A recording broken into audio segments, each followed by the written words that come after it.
सभी को नमस्कार। मैं कथाव्यास ज्योतिष सलाहकार श्री सुनील भाई जी त्रिपाठी एक बार फिर से आप लोगों के लिए बहुत महत्वपूर्ण सूचना लेकर आया हूँ। बहुत ज़्यादा भ्रम की स्थिति फैली हुई है और शास्त्रों को, पंचांग को कोई अध्ययन करता नहीं है।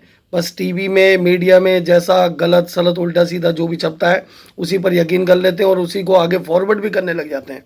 तो सबसे पहले मैं कहना चाहूँगा 5 मई 2023 पूर्णमासी का व्रत होगा और इस बार चंद्र अर्घ व्रत भी उसी दिन है, सत्यनारायण व्रत भी उसी दिन होगा।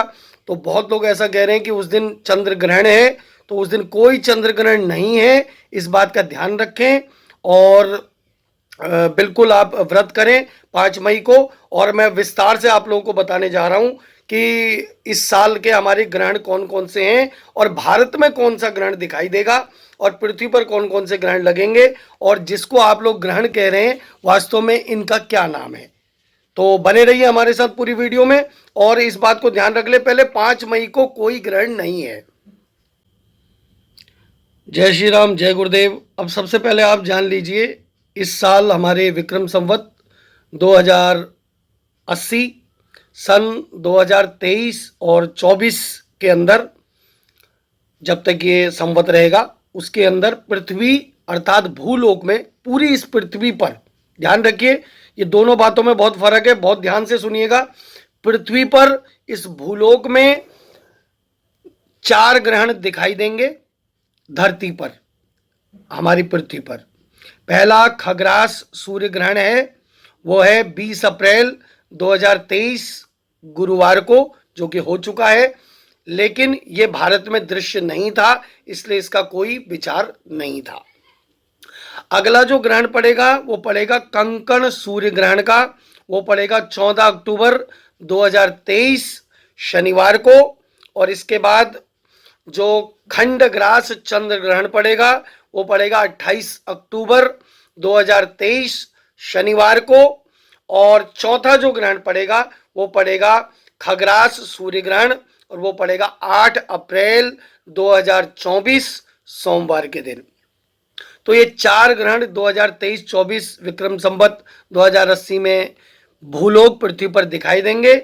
इसमें से केवल और केवल एक ग्रहण जो भारत में दिखाई देगा वो पड़ेगा खंडग्रास चंद्र ग्रहण, जो 28 अक्टूबर 2023 को भारत में दृश्यमान होगा। इसलिए इसी का विचार, इसी ग्रहण का पूरा विचार किया जाएगा। बाकी किसी भी ग्रहण का विचार हमारे भारत में नहीं होगा। इसमें स्नान आदि और परहेज का कोई विचार नहीं किया जाएगा। अब बात करते हैं, जैसा कि कुछ लोग कह रहे हैं कि 5 मई 2023 को भी चंद्र ग्रहण लग रहा है, तो मैं कहना चाहूँगा कि बहुत ध्यान से पहले पढ़िएगा, शास्त्रों को पढ़िए, पंचांग में पूरा विवरण दिया रहता है उसको पढ़िए।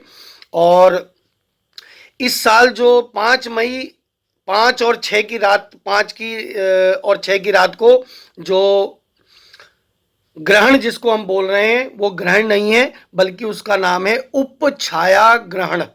ध्यान रखिए, फिर से सुन लीजिए, उपछाया ग्रहण। तो ग्रहण और उपछाया ग्रहण में क्या फर्क होता है ये भी जान लीजिए। उपछाया ग्रहण वास्तव में चंद्र ग्रहण नहीं होता। प्रत्येक चंद्र ग्रहण के घटित होने से पहले चंद्रमा पृथ्वी की उपछाया में प्रवेश करता है, जिसमें उसमें थोड़ा सा धुंधलापन आ जाता है और इसको ग्रहण नहीं माना जाता। इसको वास्तविक छाया ग्रहण नहीं कहा जाता, क्योंकि जब पृथ्वी की वास्तविक छाया चंद्रमा पर पड़ती है तभी इसको ग्रहण कहा जाता है। तो श्रद्धालुजन जो भी हैं, भक्तजन जो भी हैं, वो उपछाया ग्रहण वास्तव में ग्रहण नहीं होता। इसलिए इस समयावधि में चंद्रमा की चांदनी में केवल थोड़ा सा धुंधलापन आता है और इसमें सूतक, स्नान और दान आदि का महात्मा का कोई विचार नहीं किया जाता। तो इस वर्ष 2 उपछाया ग्रहण लगेंगे, ये भी ध्यान रख लीजिए। एक 5 मई को है और एक लगेगा अगला 25 मार्च 2024 को। ध्यान रखिए, इसको द्वितीय उपछाया ग्रहण है और ये भी इसमें भी जो है इसको भी ग्रहण नहीं कहा जाएगा।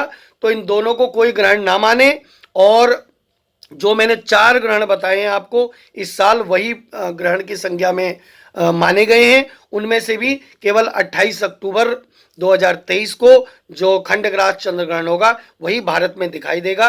तो इस वर्ष भारत में केवल एक ही ग्रहण दिखाई दे रहा है, तो केवल उसी में सूतक, स्नान और दान आदि का विचार किया जाएगा। तो किसी भी भ्रम में ना पड़े। ये सब जितनी बातें मैंने आपको बताई हैं सब पंचांग और शास्त्रोक्त बात आपको बता दी है।